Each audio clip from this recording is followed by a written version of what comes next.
We begin with breaking news this evening. A sexual assault and hazing lawsuit involving New Mexico State and 5 members of its men's basketball program was settled this afternoon. Thank you for tuning in to KTSM 9 News at 5. I'm Andy Morgan.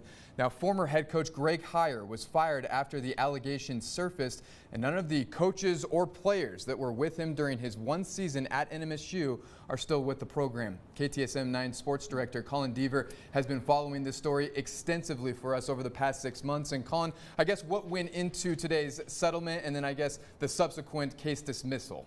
Well, Andy, first our viewers will remember that back in April, New Mexico State University's Greg Heyer, an associate head coach Dominique Taylor, and then 3 players, Kim Aiken Jr., Dr. Bradley, and DeShondre Washington were named in that sexual assault and hazing lawsuit filed by 2 of their former teammates and the father of one of them, Deuce Benjamin, his father William Benjamin, and then Shakiru Odunewu. The case was settled today and dismissed with prejudice, which means that none of the 5 men named can be sued on these same complaints again. Attorneys for the plaintiffs told KTSM that the suit has been settled as a whole. New Mexico State University or the state's risk management department will be releasing the full details of the settlement soon. We've also asked for copies of it, but they are not yet available. The lawsuit made multiple allegations of sexual assault, harassment, and hazing against the 3 players that allegedly occurred from July of 2022 until February of 2023. It also alleged that Heyer and Taylor were made aware of these allegations as early as November 12th of 2022 and did nothing to stop them from taking place and did not report them to the proper authorities. Now, for the 3 plaintiffs, Shaq Odunewu, Deuce Benjamin, and his father William,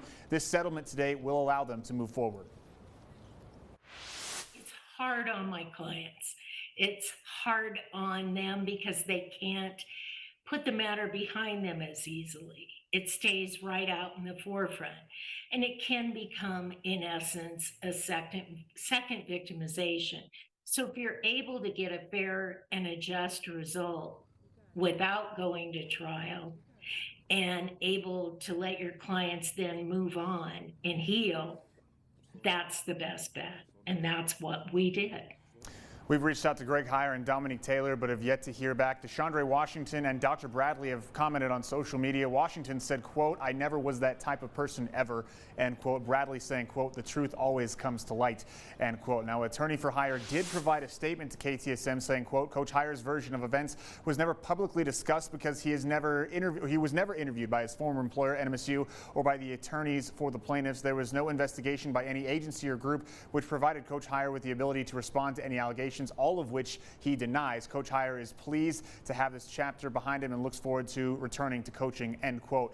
Heyer's lawyer also told KTSM that he won't be paying anything in the lawsuit. Jolene K. Youngers, who you just heard, the attorney for the plaintiffs, said that NMSU's insurance typically covers employees and agents of the school, which is likely why Heyer's attorney said he won't pay out of pocket. Now, we are still awaiting comment from New Mexico State University at this hour as well. This is the end of the civil case, but the New Mexico Attorney General's office tells KTSM today that it is still investigating it for possible criminal charges at this time, as long as the victims named in it continue to cooperate. At this time, it does not appear that they intend to stop cooperating with the Attorney General's investigation, which, Andy, does remain ongoing.